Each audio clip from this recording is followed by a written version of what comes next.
All right, I have a lot in store for you. As promised, the Upton Stout feature coming up. But 49ers have made some roster moves. Fred Warner officially has his practice window open. I told you about that. George Kittle is now on injured reserve, and the 49ers have promoted Braden Willis from the practice squad to fill that tight end spot. So for San Francisco at tight end, it's Jake Tonjes in tight end 1 now. Luke Farrell is that blocking tight end for the 49ers, and Braden Willis is on the 53. We'll see if San Francisco adds a tight end to the practice squad. They worked out a few players today, but we'll see what that exact move is tomorrow. Fred Warner, will he play this weekend or not? Because the 49ers have indicated that it is very not likely. People still want to know because they haven't firmly ruled it out. Eric Kendricks is urging everyone just to focus on this week. Next week, right? We got Seattle, man. Let's get. If he can potentially be back for that, though, winning. We got to beat Seattle, bro. We got to beat Seattle. Let's just pump our brakes now, everybody. We got to beat Seattle this week. You know what I mean? You know, we obviously played them last week. It's you know, this is what meaningful football is all about. This is what meaningful football is all about. So meaningful that the 49ers are doing everything they can to rest and recuperate so they can take it. You don't really take advantage of a short week, but so they can mitigate the potential negative effects of the short week. 49ers are normally in the building for about 7 hours on the first practice day of the week. Kyle Shanahan had them in there for only 3.5 hours today. No practice. It was only a walkthrough. So Fred Warner, activated for the 49ers, didn't yet have to move at full speed at a practice. That's not until tomorrow, but he did have the 54 jersey back on. I was able to talk to him briefly in the locker room. It was a big day for him, but tomorrow is an even bigger day for Fred Warner as he does get back out onto that practice field. And those of you who think that there might be a Saturday surprise in store, maybe Fred Warner a little bit sooner than the 49ers are broadcasting, well, if that is at all possible, then momentum for that will truly have to start building tomorrow. Trash talk momentum is already building between the 49ers and the Seahawks. We saw Uchenna Nwosu actually comment on Fred Warner's Instagram post saying that the journey stops here. Or I don't know what the exact words were, but he was basically saying, you're not getting to return because we're going to beat you this weekend. That was the translation of Uchenna Nwosu's post. Then we heard from Jarran Reed today, the Seahawks defensive tackle. He made it clear that he does not like the 49ers. Can you remember a time where you played the same team back to back? Yeah, I think 2020 we did. When we played the Rams, won the NFC, and played them like in the wild card, like the week after. Yeah, so that was the last time I probably can recall. What's kind of unique about that in terms of how you prep for a situation like that?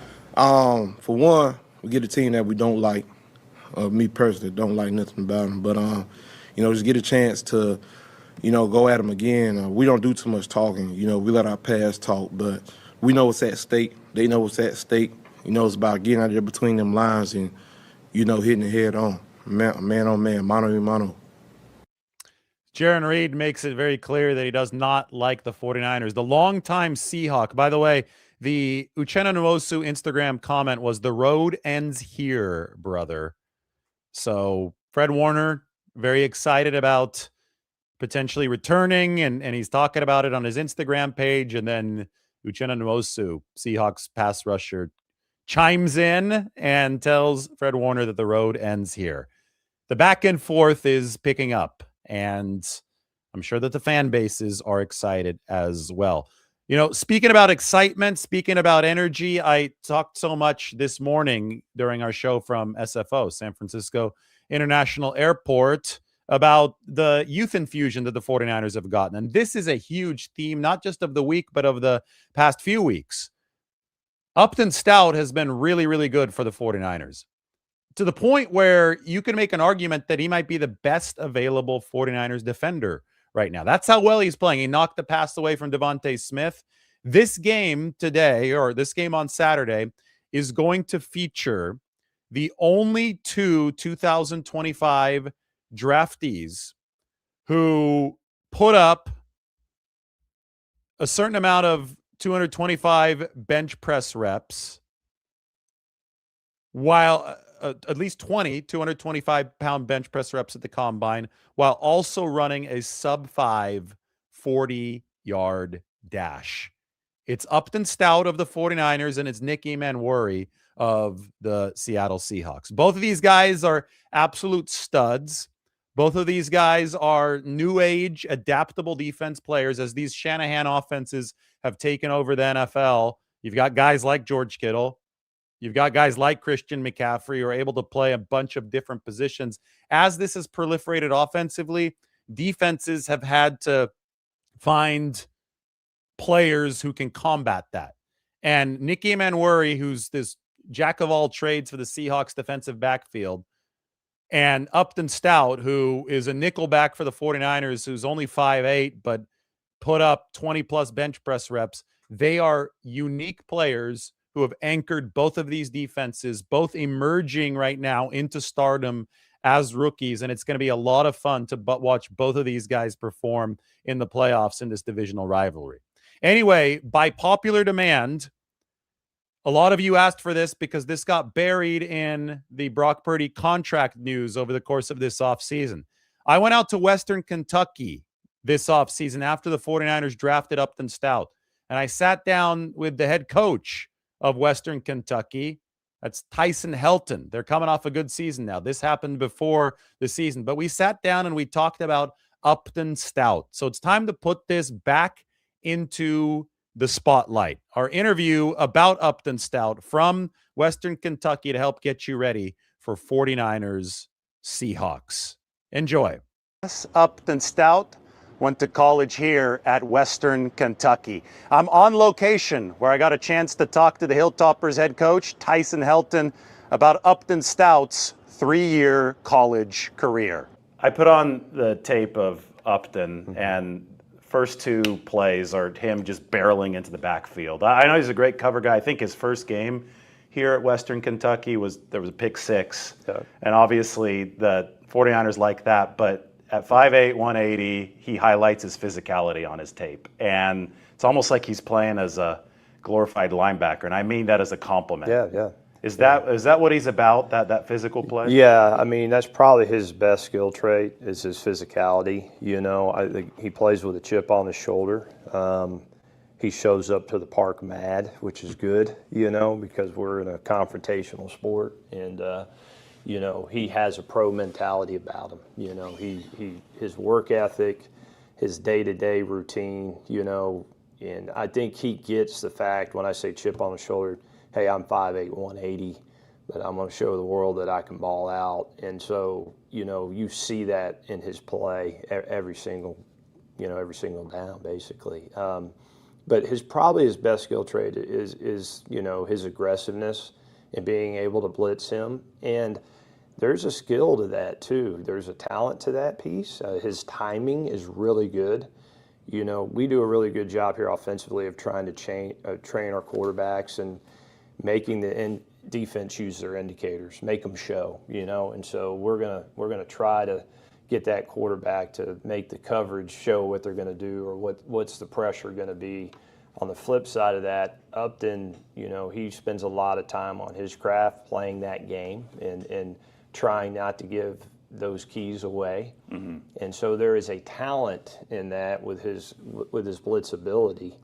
And he's a thick body. You know, he's not a tall body, but he's a thick guy, big shoulders, can run through people, and he has no fear. So that skill is really, really good, especially with what he's going to be doing in San Francisco. And there's instincts, and there's also the testament to hard work, right? The film preparation. Yeah. And, you know, there's a couple, not necessarily blitzes, but he sniffs out screens that I've seen on tape. Yep. And it seems that, you know, you talk to any NFL coach, that's what's going to make a difference because everybody's fast, everybody's strong at that level. Yeah. It seems that he might have that extra edge from the preparation standpoint. He's you know, there's 2 things. One, the ball finds him. You know, what do I mean by that? That means, you know, it's thrown to him. But there's a talent in that.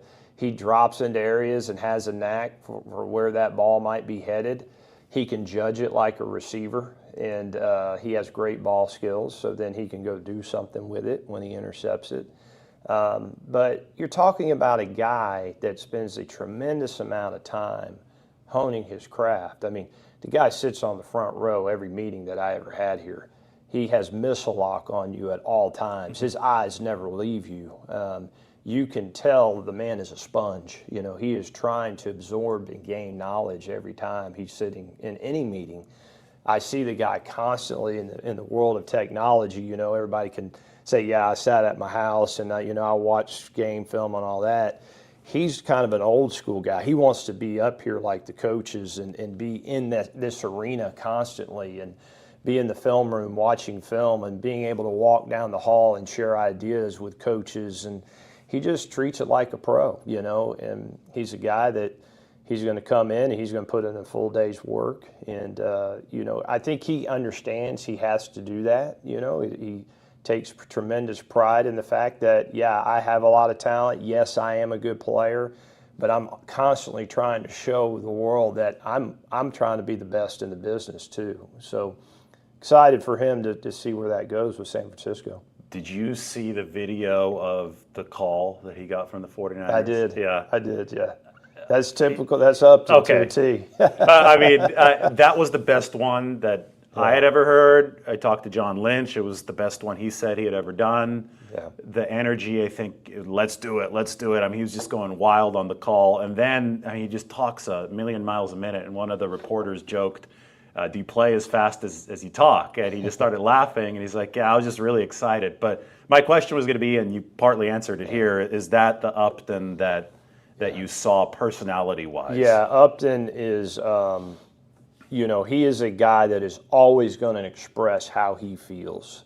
And I thought our staff did a great job in really training Upton in, how to approach the game, how to approach your day-to-day, how to channel your feelings and utilize them the correct way. When Upton first got here, he had transferred from North Texas, had played some, but you could feel like he was disgruntled and really wanted to be that guy, be the starter.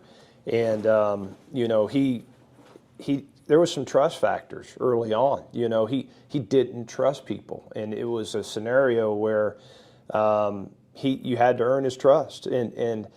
But you do that with relationships, right? And you do that by really pouring into an individual and showing them that you have their best interests at heart. You do want to be the part of the process of making him the best player that he could be. And then once Upton saw that here, man, he just opened up, and you saw his true personality, right? And what you saw in film is how Upton is. He's going to let you know how he feels. He's definitely gonna talk. He's going to let you know like what he wants to do and what's going to happen, but he also backs it up. And he's a guy that I've always enjoyed having conversations with because, he's someone, again, that seeks knowledge. I want to know how my players feel. I want the player to express, hey, coach, why this or why that, or give me the reason behind why we're doing this, or how can I be utilized in this certain way, right? So I like that when players do that, and Upton is definitely that guy.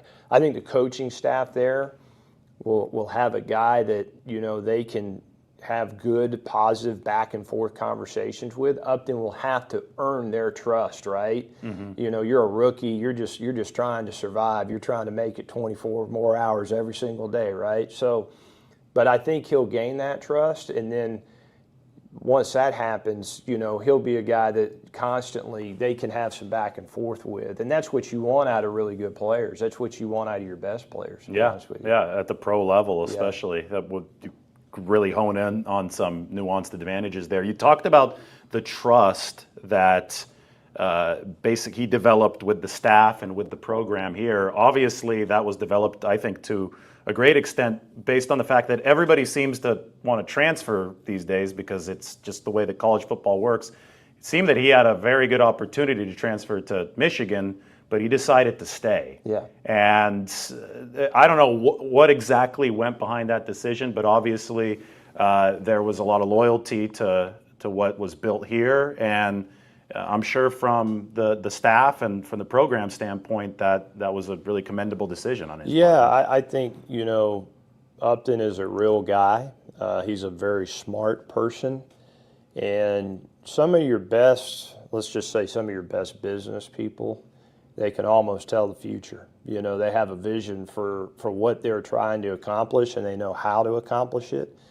And, here we're a great platform for guys to move to the next level. And you got to look at the size of the pond that you're in, right? We're a medium-sized pond, Now, we're a part of the national conversation in some form or fashion. We're a recognizable brand. We're known for certain things. But what we're recently most known for is, hey, we've had 4 straight years of a top 3rd-round draft pick. If you look at all the group of 5 schools out there, there's not really anybody that can say that, okay? So every player, there's history before Upton, right? There had been some men before Upton that were in his situation they had opportunities to leave for big money. In college football today, there's life-changing money out there that he could have taken. And we are not the payday here. We have NIL and all those things, but we're not at the level of a Michigan, of a USC, of a Texas, right? Mm-hmm. So Upton, though, is smart enough to play the long game. He knew what his value was. He knew, yes, I could go to one of those major Power 4 schools, get a really good payday, but there's no guarantee, am I going to be that guy? Am I going to be able to perform on a platform that gives me the best chance to be the highest draftable guy, right? Smart decision by him. One, there was a trust factor there with our staff. There was a lot of conversations, There was some flexibility on our part, because Upton actually got in the portal, and, he went and visited with some folks. But at the end of the day, we all circled back, sat down, and he said, Coach, this is the best place for me. This is the best platform for me to accomplish my main goal. And I said, what is that goal, Upton? He said, I just don't want to be an NFL guy. I want to be one of a first 3-round guy. And I said, you can accomplish that, Upton, here. It's been done here. We have history of doing that here. He believed in that, in the blueprint that we had in place for him for this last season, and he went out there and accomplished it. So really it goes back to the trust factor and relationship piece more than anything. And your smart football players that you see today that end up being the Upton Stouts, that are the good stories, the high draft pick guys that, hey, they came out of a Western Kentucky and those kind of things, they're the guys that keep the main thing. And they love ball. And it's about, hey, I want to be a pro. And I want to play at the highest level. And to do that, I got to be on a platform where my abilities can be showcased at the highest level. And that may not be the major Power 4. It may be a really great brand out of Western Kentucky that is a part of the national conversation, but I get to be the guy in a medium-sized pond.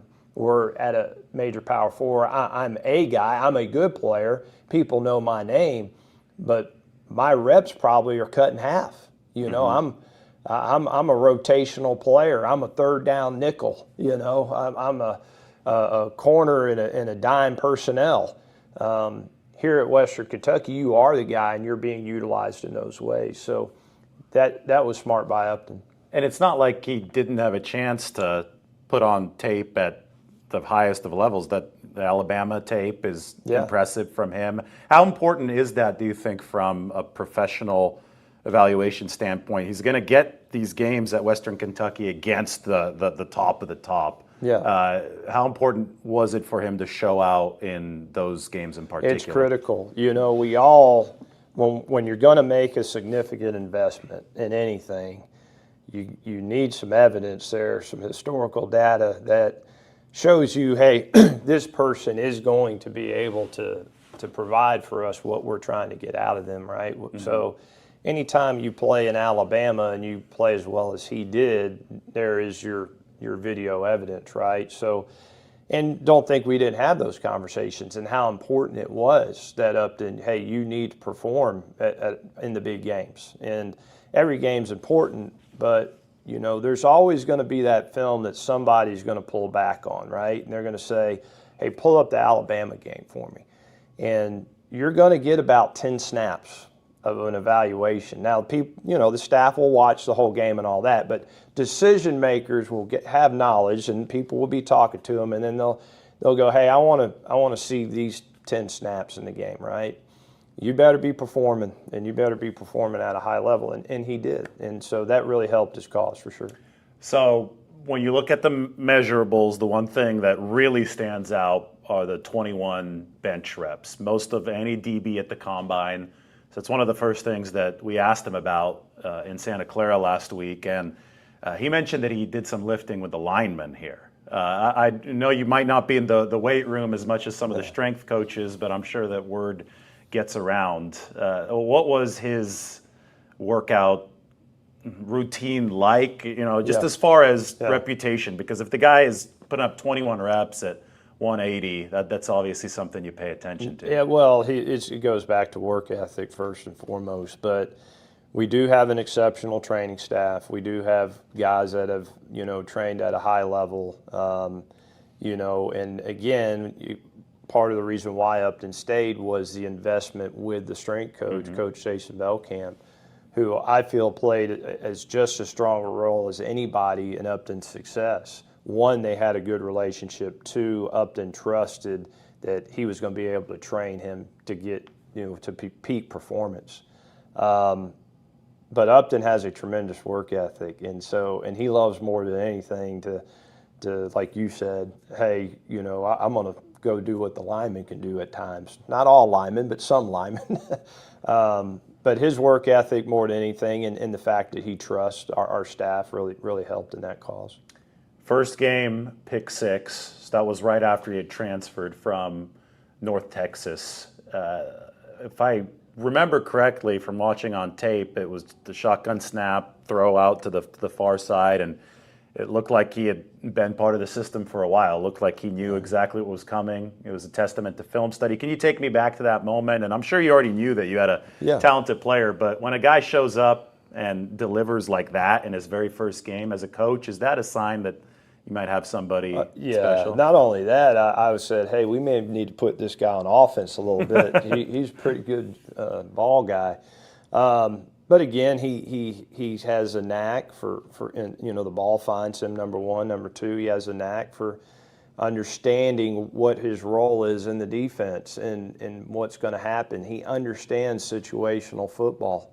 You know, you think back to that time, you know, we knew the ball was going to be thrown. We knew he knew the area that it might be thrown in. He knew his role and his fit in that defense, and he knew the ball was probably going to come find him at some point in time in that game based upon what we were trying to do with that game plan. And then to see it happen, you know, after you've prepared to do that, you go, hey, man, that guy's a special player, and we got something really good here. But I've seen it over and over and over again. I've seen him on a corner blitz where he's supposed to be coming from the boundary. All of a sudden, he's got his ears pinned back. He stops, hits the brakes because he goes, I'll be dang, this quarterback's going to hit me in the heart with this dang football. And the quarterback does it, and he picks it and takes it to the house, right? So, you know, that's a ball guy. That's a guy that understands the game. That's a guy that's, you know, usually your best player is which he was for us. And then you translate that to the NFL level at the nickel position, which is where the 49ers are looking at him. At college, it's probably true too, but obviously you're going to know the X's and O's better than me. But the 49ers, they had Deommodore Lenoir playing inside and outside last year. It's a Pro Bowl caliber player. They want somebody to focus on the inside because it's so important now. Some of the best receivers, you know, Cooper Kupp in his prime a couple years ago was lined up in the slot 70% of the time. So you've got to have a premier cover guy in there. But then at the same time, and Upton was really proud of this, I asked him about it. He likes to think of himself as a linebacker, mentality-wise, toughness-wise, and that's what you have to do at that nickel spot because your nose is in the fray. So that adaptability that he's going to be asked to show with the 49ers, and they asked their nickel to do a ton, like Lenore last year. What do you think prepared him for that, specifically with what you guys were running here at Western Kentucky? Yeah, so, first of all, our defense is very multiple, number one. Number two, that nickel spot, just like the 49ers, is asked to do a lot. Three, we are exotic pressure defense, particularly in passing downs. And, so he, again, being a very talented player, when you have a guy that can blitz and he's very durable, you have a guy that has great ball skills, great coverage skills, you can do a lot more within the defense, right? So Upton played a huge role in that, so it allowed us to have a lot of different packages, do a lot of different things with him. Whether we're bringing him on a blitz or we're bluffing him, dropping him into coverage, whether we're asking him to match up man on the best receiver. The National Football League, your best skill players are usually your best cover guys. They talk about, marquee receivers, but if you're a great cover guy, that's priceless, know. And, Upton has excellent coverage skills, excellent. So for me, that's where it starts, that you can match him up with a marquee receiver and say, yes, he can play man coverage. So now as for a defensive coordinator, man, that helps you a ton. That helps you a ton. Now it gives you extra hats. You can do some things from a pressure standpoint, all those kind of things. The second thing you can do with Upton, obviously, is his blitzability, his durability, his aggressiveness, his knack to get after the quarterback, right? And I talked about earlier is his timing with the pressures when he is, coming on a blitz, not showing it and giving things away. He does a great job with his eyes. He plays the game. A lot of times coverage player, you have man eyes and zone eyes, right? And a lot of DBs, they can't stand it. They want to peek back there to see at the quarterback. Well, that quarterback's playing that game too, right? Mm-hmm. And you're showing zone eyes or man eyes, he's going to know it. Upton knows that. He's been trained, So he knows how to play the cat and mouse game. And so when you package all that, and he's got special teams value, right? I mean, the guy, so you got a great cover guy, you got a great blitzer, and you got a guy that can be a four-core special team guy for you.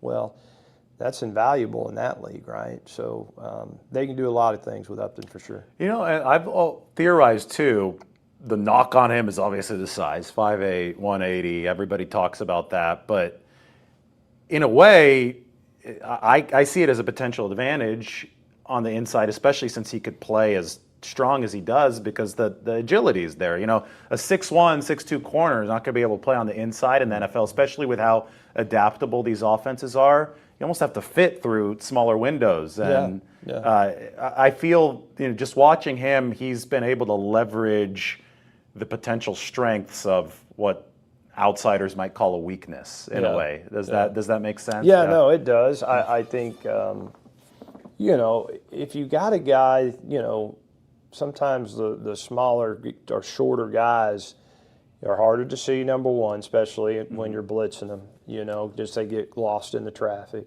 Sometimes it's harder for a quarterback to see them, lost in the traffic. There's deficiencies too, right? Obviously a talented big man is better than a talented little man. That's usually going to win, right? Yep. So Upton has to bring to the table that chip on his shoulder, right? And I mentioned earlier, hey, you got to show up to the park mad, right? His intensity level has to go above and beyond because he will at times be matched up with a big talented man, right? And so he's got to find a way to win. More often than not, Upton's going to find a way to win. And, I do think there is a skill level there from the ball skill standpoint and the fact that he could play slot receiver too if he needed to, and he would be a great route runner and all that. Your best man coverage players can run the route for the receiver before they ever break it, right? So Upton has all those abilities to do all those things. I'm guessing he had an offensive background in high school. He probably played both ways. And the best guys in the NFL, I'm sure their high school teams couldn't take them off the field. But I'm sure he was able to translate some of what he knew about offense to anticipating what offensive guys are doing now. Yeah, he jumped in with some route running stuff here. We should have utilized him probably more offensively. We didn't, just because we've had some really good skill guys here that that commanded the ball being thrown to him. But Upton's been a returner here. He's done some punt returning, all those things. So he's just an overall good ball player. Can do a lot of different things. You mentioned the trust early on. What exactly went into building trust with him after he transferred from North Texas? Well, I think, not that he had a bad experience in North Texas. I think like 50% of your players that enter the portal, they're really good players that somebody's trying to come get, and they know why they're leaving, right? And the other 50% are looking for opportunities, better opportunities than what they had. I think, that was Upton's case. He played there and all those things, but he's looking for better opportunities. He knew the type of player that he was, and he was trying to find a place that could match that. When you got Upton, because of prior experiences, there was that lack of trust. Hey, this coach is telling me something I haven't really experienced, that sometimes people say this and they follow through with that, right? And here at Western Kentucky, we do what we say. We run a very good organization. We're very professional. Our guys are very well trained. They're taken care of. And in any high-level organization, there is a trust factor, and it starts with relationships and building relationships. My job as a head football coach is to make sure everybody's the best version of themselves. And I start immediately when they get here. When we onboard them, we spend a lot of one-on-one time with them. I do as well. I take my team leaders on the team and make sure that those guys are showing the new person what our culture is like, right? I identified Upton right away as a guy that we were going to need to spend some time with. We were going to have to develop that relationship to get the trust factor. I loved everything about his story, though, and the type of person he was, and the fact that you had to earn his trust. I'm the same way. I'm not just going to sit here and say, oh, I met you and I trust everything that comes out of your mouth. That has to be earned. So Upton was that way too, and he's clear about that. And I like that. You get to have grown man conversations with him. You understand he's not an immature guy when it comes to the business side of football. And so just over time, we developed that trust and that relationship. And, I played a role in that, but there's a lot of, I've mentioned Jason Velkamp, the strength coach, played a huge role in that. His position coaches, Devon Brown, who's now our co-defensive coordinator, played a huge role in that. Tyson Summers, the defensive coordinator, he's now with Colorado State. He played a huge role in that. So it's a combination of a lot of things being poured into Upton, but we knew what we were getting, and it was our job to make sure that we got the best version out of him. Yeah, he mentioned several coaches when I asked him last week, which I knew that's healthy organizational structure, where he's got multiple people working to help make him the best player possible. Over your years with him, we know about the bench press reps. We know about him lifting with linemen. I've seen some of the tape, but you were at all the practices. What's the most impressive thing that you saw Upton Stout do on a football field? I tell you, the man never stops. He wants every rep.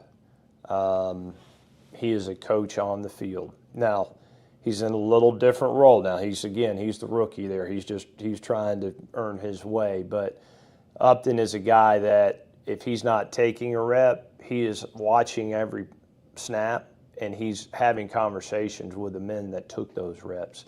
And that's impressive to see. He's not a guy that is going to sit here and say, hey, I took my reps and I did my job, and now I'm going to go take a knee and have a conversation. He is locked in at all times. And so that piece of it was huge. The guy ran thousands of yards every practice. I literally would have to tell our training staff, because you have the catapults and you're tracking, and the GPS. GPS trackers, and I'm saying, guys, he's way. I mean, we're not halfway through the practice. I'm like, he's way at his max. Like, we need to shut him down. Was he number one on Oh, the team? every day. Really? Every day. Yeah. Because he was doing something pre-practice. He was, took a ton of reps in practice. He was a guy that loved to play special teams. We used him limitedly on special teams because he became so valuable. But he knew too, hey, in the National Football League, you better have special teams value if you want to be there long. So he was constantly sharpening the knife in that area, and so those yardages added up really fast. And every day he's the top guy. So it seems like we talk about his strength, but it seems like the mentality led to endurance. Like, this was an Ironman out there for you. Yeah, and he's had his bumps and bruises along the way. And you talk about being able to sustain. That's a grown man league up there, and it's a violent game up there, and the best of the best play up there. And Upton was one of the best in college. And every player is going to have a bump or bruise or some kind of injury, and how do you respond to that? He had a shoulder deal that should have kept him out probably. This was 2 years ago. Should have kept him out for the second half of the football season. Man was back in 3 weeks. I mean, he's in the training room at 6 a.m. getting on the training staff going, hey, I'm here at 6 a.m. I expect y'all to do this, and this, and I'm going to be back here 3 more times today, and I expect y'all to do this, and this. And so when I talk about pro mentality, that's what you got to do. Did you get a chance to get to know his family? A little bit, yeah. Met his dad a couple times. Upton is very reserved when it comes to his family. I'm different as a head coach too. I don't get real close to families. I hug necks and I'd say hey and all that kind of stuff. But I keep the business side of it. I keep the relationship piece with the players at a high level. And when parents come in and all that, I tell them, on a personal side, you will always know what's going on with your son. You can always call me and all those things, but I'm not talking ball with you. That's between me and your son or nephew or grandson. So I've established that, and I think in today's football world, especially now with how we are, with NIL and all those things, it's become more of a business, which is unfortunate. But going back to Upton was sent that way too, though. Upton was more conservative about family relationships and, hey, this is my job. This is not about my family. This is about me, right? And so, he kind of kept those two worlds separate. And finally, this is one I like to ask every coach that had a player drafted, and especially in this case where it seems we talked about that trust that was built, and Upton gave so much to this program. This program gave so much to Upton. What was the first conversation with him like after he was drafted by the 49ers? Well, obviously he was excited. I know he probably bought out every 49er hat he could find because he had all his family there. I think he really, I could tell for him he was excited about the particular organization he went to with the 49ers. And how good a fit he thought that would be, for him. And again, he's always a forward thinker, and so you could just see the excitement in his voice and talking about. He's very grateful, very,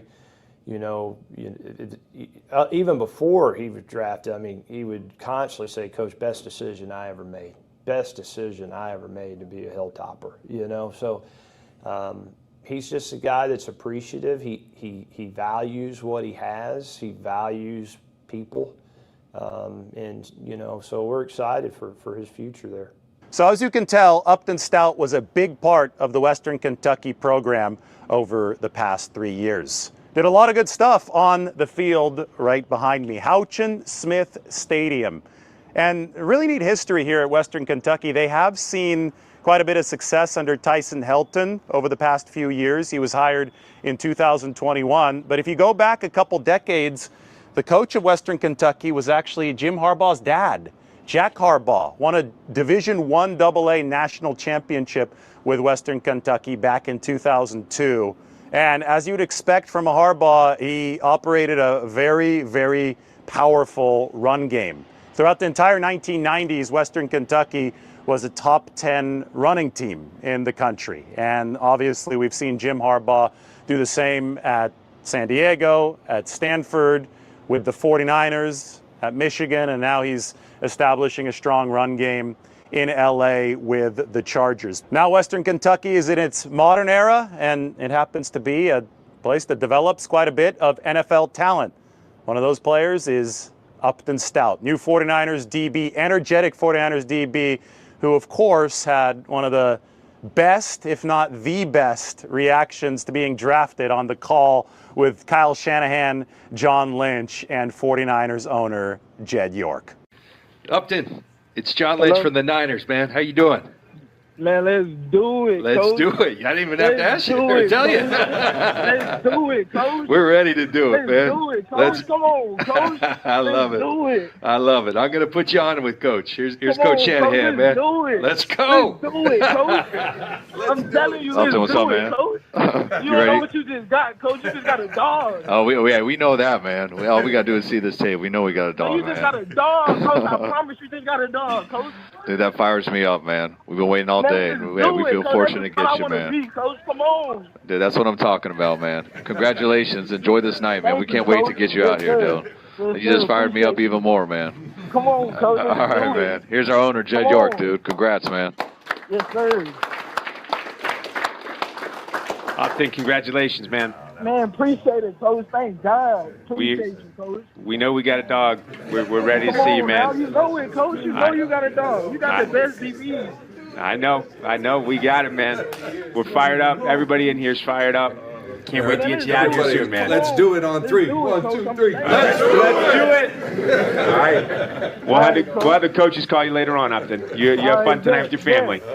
Yes, sir. Let's do it, man. Let's do it. Let's do it. All right, man. We'll talk to you soon.